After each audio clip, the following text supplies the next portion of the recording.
Hi all, Randy Green here, and welcome to another podcast. I am still working with the Future Humanities and the mission statements, which are bridging us into the fifth cycle. Interestingly enough, we are supposed to be in the fifth cycle already, but many of our aspirations and ideas and the way we perceive reality are technically still locked into the fourth cycle progression dynamics and the understandings of reality. Under the, what we could say for the majority of the planet, re-engineered and altered reality fields that are adaptable and in alignment with the reseeding programs that came into our reality field some 15,000 years ago, or give or take, along with the colonization from some of the adjacent, regressive races that exist in parallel artificial fourth dimensions connected to our solar system. Now, all of this I've talked about both in my books as well as in the whole Academy course material.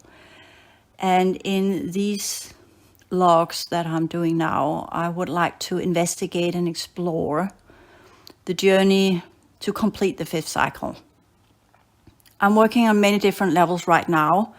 So this is a little bit of a storytelling. This is a little bit of creating a narrative around the work that I am embarking on now, as I did in 2013, where I'm embarked on the exploration journey to activate and upgrade the fourth cycle dynamics that I had in my holographic energetic architecture, aligned with what we call the traditional type of spirituality, which I, at the time, found limited and not really living up to the requirements of what I was looking for. Now, you see, for me, it's always been like this. I don't really know what it is I'm looking for, but when I look at something, I know that's not it. And it's not because I kind of have preconceptions of what I want to find or not, because I investigate broadly. Going back into 2002, I began exploring different levels of science within general sciences. Back in 1992, I began my journey into the Hebrew Bible, as well as the Gospels, as well as all forms of that's difficult to say, the non-selected texts that didn't make it into the Bible. And there were many different, in the 1990s, we had the Gospel of Thomas that were translated once more. And the scholastic society within the studies of the Bible were pondering upon whether or not the Gospel of Thomas actually held the sayings. That is, the raw verbal sayings that were remembered from the person later known as Jesus within his Greek name. And again, speculation whether or not his Greek name, Jesus, was translated from Aramaic, meaning Jeshua, or perhaps, which I will claim, very closely knitted to the name Joshua, or at least if we go to the Hebrew root, meaning to contain something. But we don't really know. And I'm not going to go into a larger discussion about the Hebrew language, as well as how these conclusions have been made. But when we talk about the scholastic societies and the scholars and their interpretation of text material, it's consensus-based. What the majority believe to be the correct interpretation and the translation of the ancient text will be what they stick to. And of course, we have newcomers that say this can be interpreted in a different manner, and that is the progression of the general sciences as we know of them. But I don't want to go there. Let me just put it, I began that and completed that in my bachelor degree in theology, where I learned, okay, this is how the Bible is generally understood within the scientific community. As you know, I also work with psychotherapy completed that in 2004. And with that, I began my psychotherapeutic work as a professional psychotherapist, licensed and educated to the A+, and with that began my work as I thought the ideas of who and what I was could be expressed into a different manner, working with people, assisting people in doing their understanding of who and what they are on what we call a base program level, diving into the subconscious as well as the deeper layers of the human psyche. In that work, I discovered that there were more layers to what a human is, and my healing abilities began to spark to life. They kind of kick-started around 2005.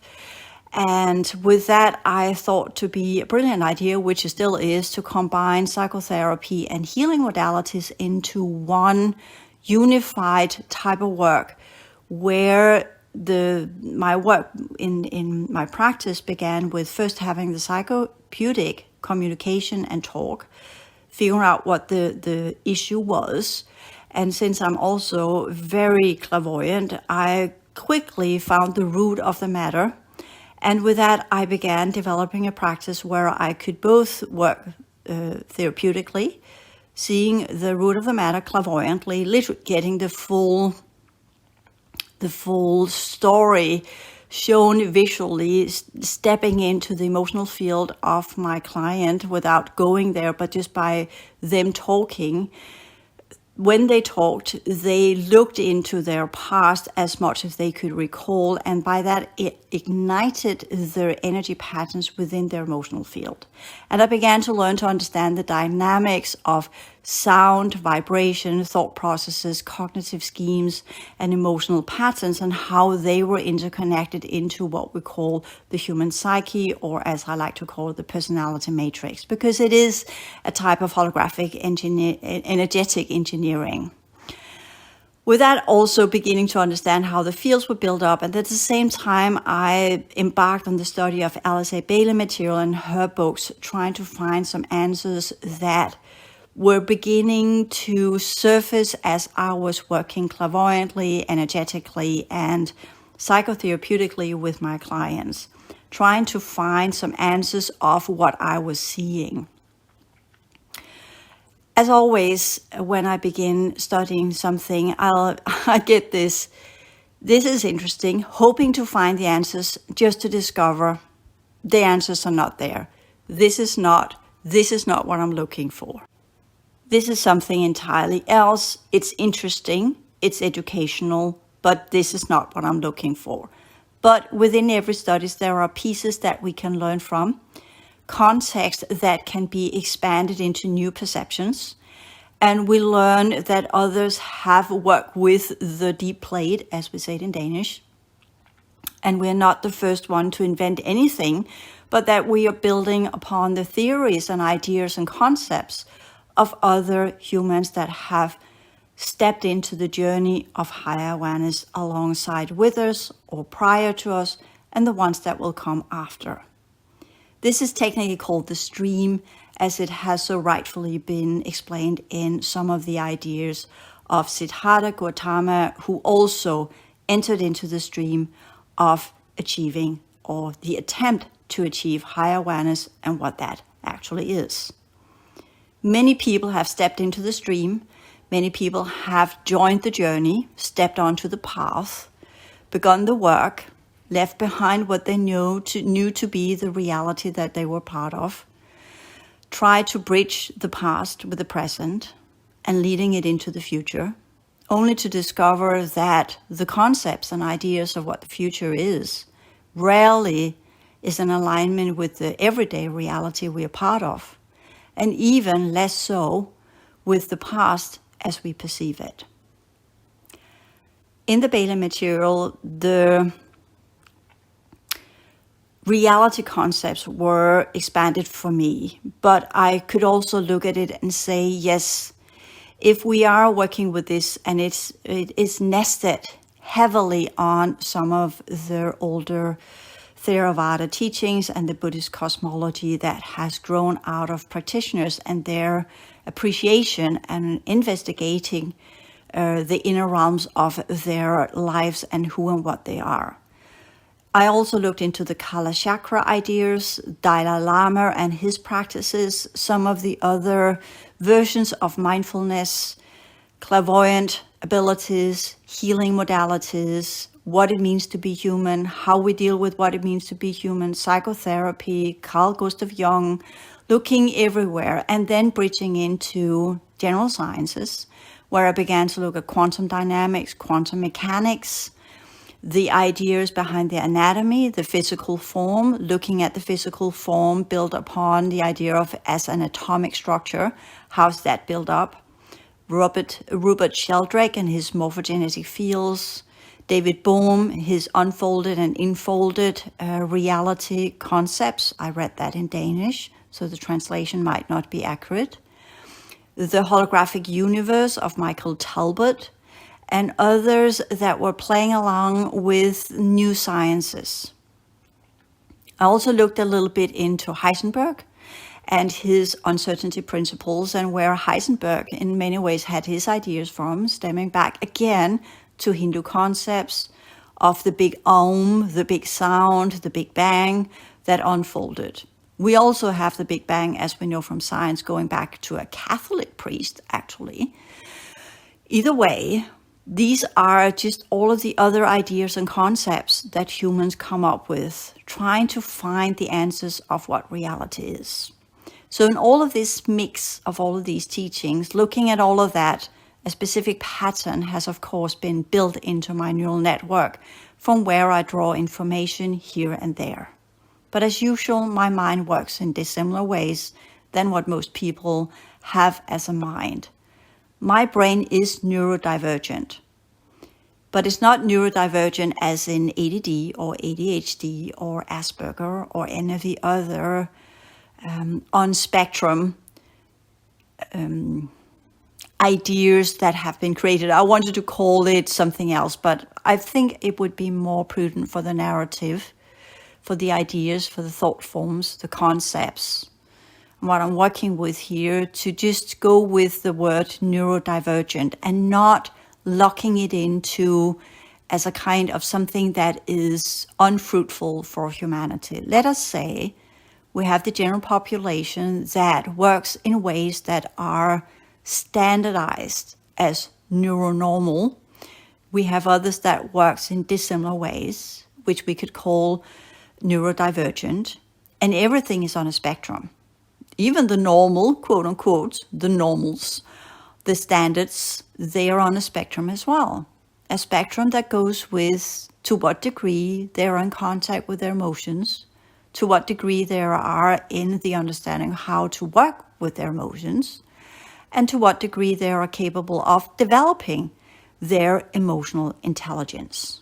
Because everything is a training, including how we operate, how we respond to the neurochemical infusions that we call emotions, via our thought forms and belief systems and cognitive schemes, turning them into feelings that has a specific meaning for us, that drives our anatomy, drives our thought processes, and with that drives our responses to what we see, perceive, interact with, and what comes out of our mouth, and what comes out of our pores energetically, and who and how we interact with reality itself, others, and other life forms, being in this realm or others.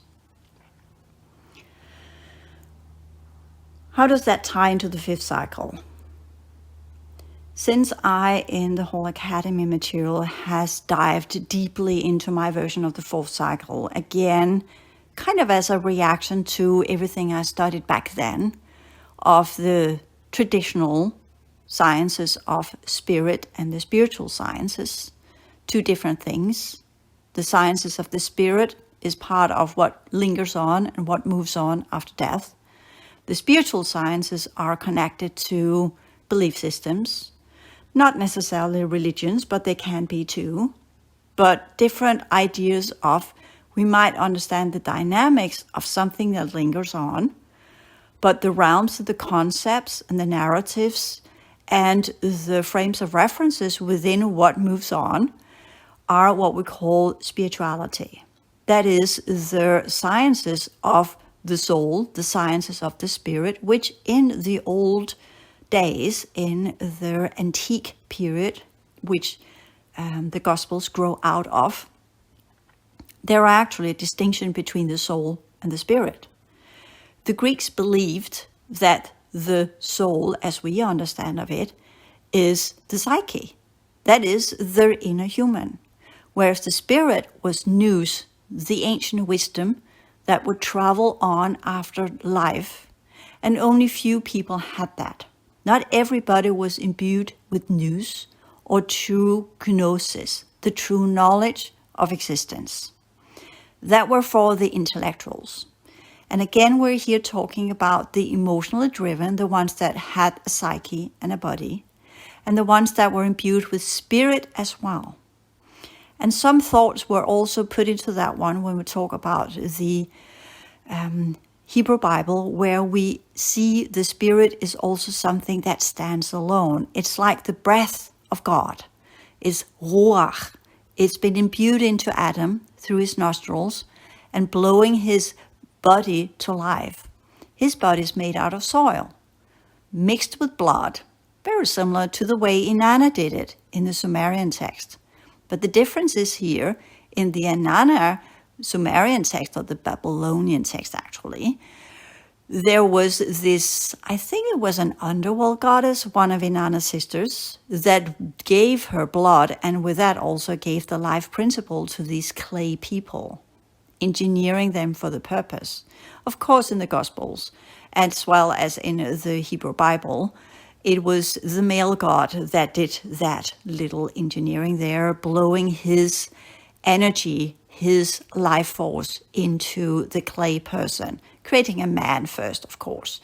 Anyways, I'm not going to go into that one because this is not a talk about feminism, gender, males, females, suppression of females, and the traditional, what we could call male ideology, anthropomorphic male concepts of reality as it has been driven into this world for the last perhaps 15,000 years with the colonizers that are predominantly humanoids of spatial features, male dominance as we understand of it, not that they have any genitals that imbues or explains that, but they definitely have a mindset that is very similar to the males on our planet.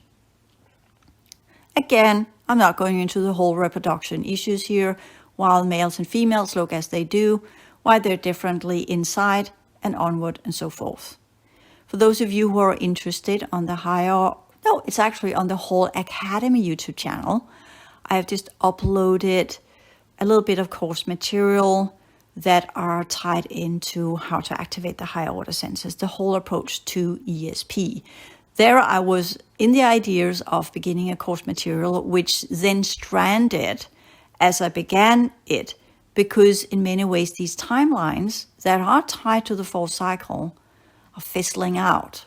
They are being devoid of their genetic viability rate. There are no longer viable genetics on the fourth cycle timelines, and that's why they're collapsing, beginning with the extraction of the planetary library of the fourth cycle civilizations of the original solar system humanities in 2020, leading to the pullout of the top brass of the colonizing races also in 2020, the giving over of whatever projects have been going on here to the lesser developed regress races, the controllers, the what we could call otherworldly elite that have been administering different projects inside this reality, the collapse of the original architecture that were created during the time of the restoration program and the reseeding of the fourth cycle. I explained some of this in the Whole Academy perception logs. So we are here in a different, unique situation. With that, we also understand, I just had to think a little bit there. With that, we also understand that some of the old concepts of fourth cycle and fifth cycle are not really in play as we would like to understand, not as they were intended with the reseeding of the fourth cycle. If that is, and I am pretty sure about that, if these reality fields and their timelines are collapsing due to overuse of technology and different forms of altered state programs that have meddled with and interfered with the original holographic energetic architecture of the human civilization, not for the benefit of humans, but for the benefit of these adjacent civilizations that have existed inside our solar system for the last 15,000 years, knowingly and unknowingly for the most, and known by very few, which is part of what we could call inside this reality field, inside this world as we know of it, the minority that has been in the know of this. In the old days, as the priests in the temples, connecting to the gods. Later on, with only one or two prominent forefront figures coming in with the Baals and Marduk. Not Marduk, sorry about that. Forgot the name there, interestingly enough, that's okay. Maldek, not Marduk, but Maldek. Very similar to that idea. Could also be interpreted as an A, all depending on how we linguistically determine or decide to translate that. Named of his. Anyways, not the point, but different types of rearrangement of societal structures happened during that period, where it became one god, one king, and one city that were then tied into the worshipping of that specific god. Very similar to how things were arranged before that. But there were a pantheon of gods that were residing over different cities. And there were the different tribal lords that were connected to one of the other gods. Often, actually, a whole plethora of the gods were then working through the king. For reasons and purposes, probably due to shift in their different groups amongst the regressed races. Some took off, others came in. They found it more prudent to have fewer on the top and then the minions beneath, creating a pyramidical or a hierarchical structure. And with that also seeding in the one god, the one king, the one city. And with that began the segregation dynamics that led to the warring, the incoming of the warlords, and the tribal segregation, separation dynamics that we know of today as well. Creating the basic notion of no longer trading amongst each other, trying to build bridges via trade and politics and information systems, as they were known at the time, but creating diversity and segregation and split in between the different tribes. So instead of trying to work together to survive, went and became enemies. Instead of friends, they became their... Is it the foe that you use in English? I'm suddenly pondering upon that. However, you get the idea. We are still in that split up tribal community that only the ones that are within our tribes are our friends. Everybody else are, until further notice, not our friends.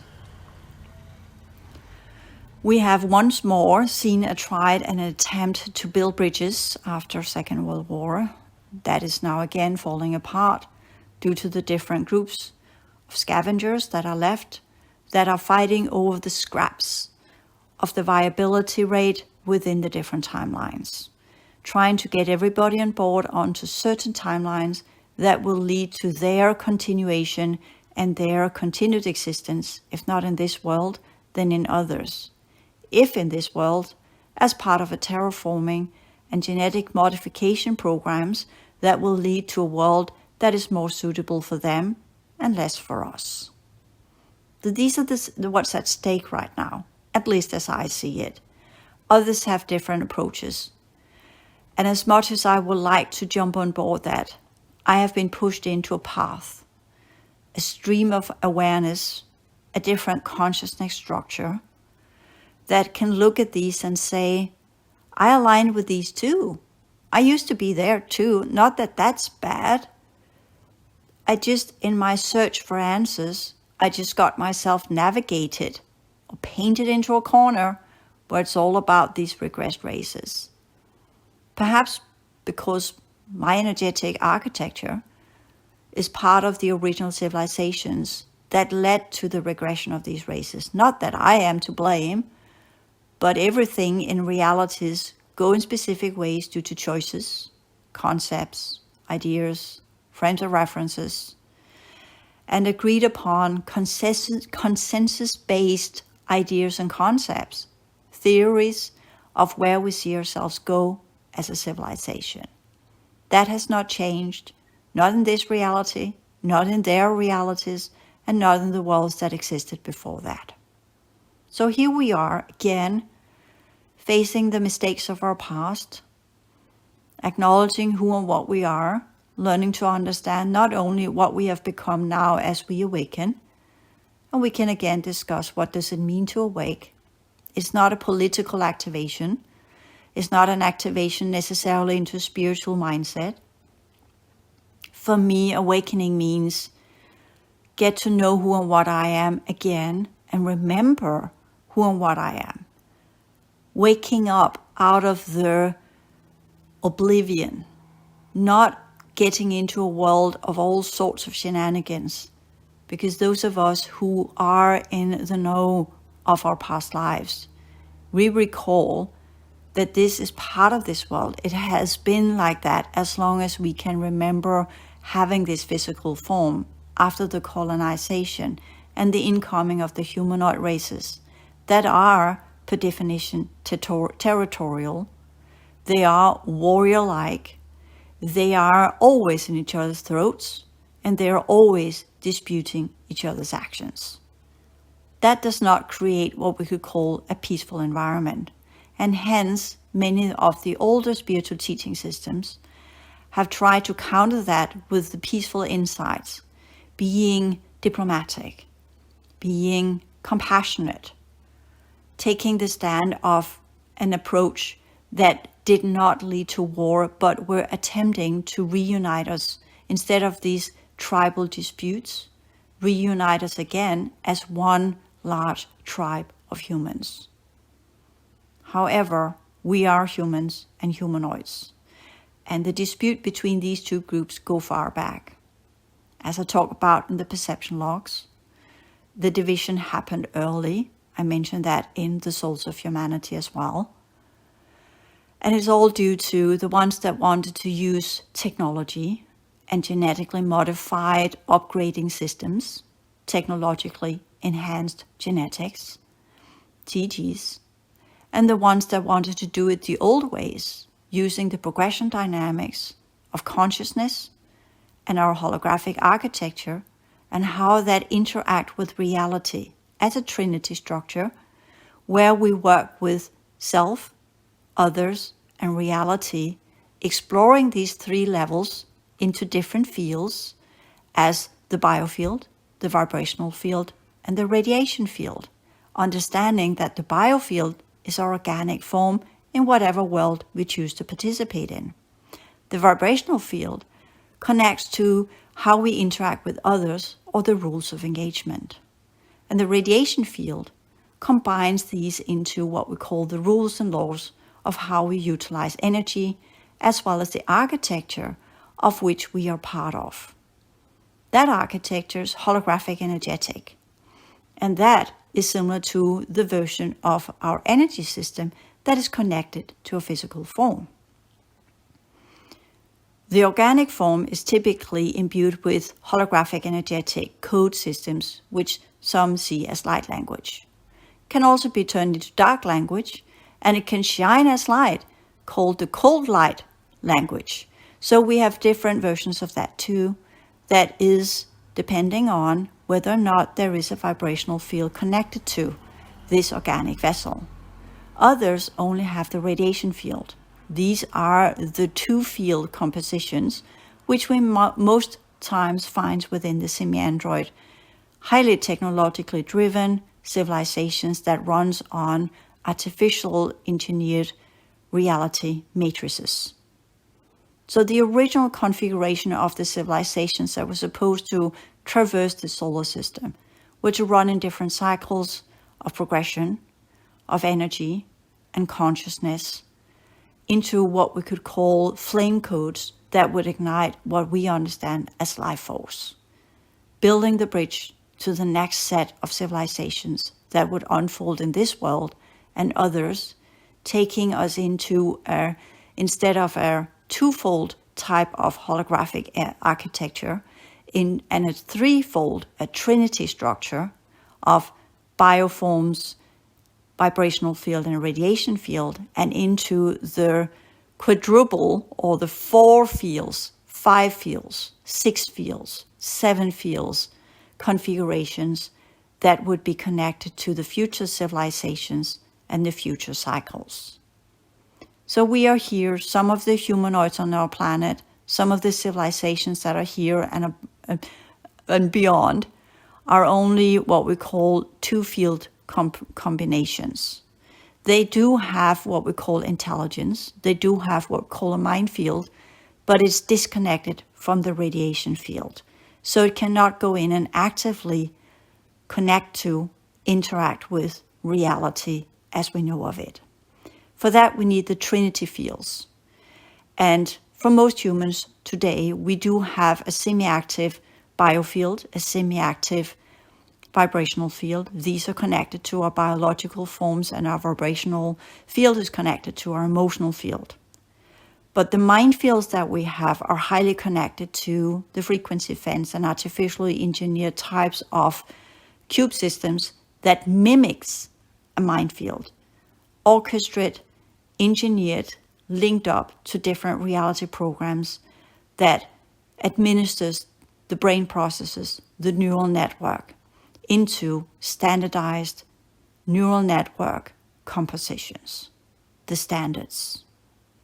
So the neurodivergents, what are they connected to then? Some are connected to what's left of the regressed humanoid races and their attempt to re-engineer, recomposition, and recompose new organic vessels from where they can slip out of the artificial form and enter into the human form in this reality. These are some of their projects. We've got parallel systems having going on here as well, trying to undo the 2-field compositions into the trinity, where they regain their original radiation field capacities, so that they yet one more time can reconnect from consciousness to reality field, and not by the means of technology. Humans on this planet operate with reality via the means of technology.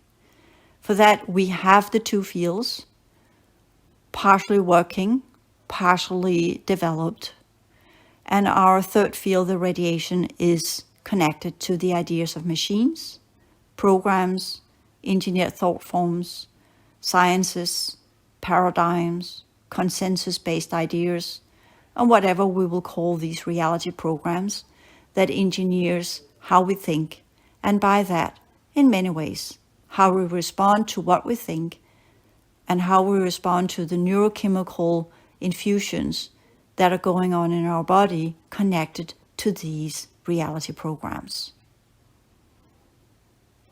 As part of the 5th cycle, we are to activate our radiation field, the true levels of our mind field, taking it out of the artificiality, out of the paradigms, awaken it again, remembering who and what we used to be, what our full capacities used to be, and how we can operate within the light codes from mind to reality field holographic energetic architecture, from mind to a vibrational field adapting our holographic energetic bioarchitecture, transforming our vibrational field to adapt, work with on different timelines, unfold genetic material, reform it, transform it, let go of it, or reinstate it into whatever physical form we have at the time. For now, this physical form.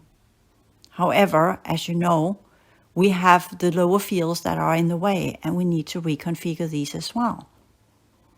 So is the world around us being adapted to assist us in this attempt to activate our fifth field, the radiation field, to become a 5-field configuration, jumping from either 2-field into 3-field and into 4 fields and 5-field configurations in one lifetime. Is that possible? Is that warranted? Do we want this? Can we achieve it? Do we dare? Do we have the audacity? Are we cheeky enough? Are we too weak? Are we too scared? Are we too aligned with the different concepts and ideas of reality to really embark on that journey? And what does it mean? What does it mean for our world as we know of it? And how do we then address it? How do we address the shift in our reality, the shift in perspective, and the shift in what we can do in our everyday lives? Do we know what this have of impact to our everyday life? Do we dare? Should we? Can we? Or are we just in for another level of deception? Do we know the difference between the reality programs that are tied to the artificial fifth cycle and the reality programs that are connected to the true fifth cycle? What's the difference? What's the goal? And how do we do this? Thank you.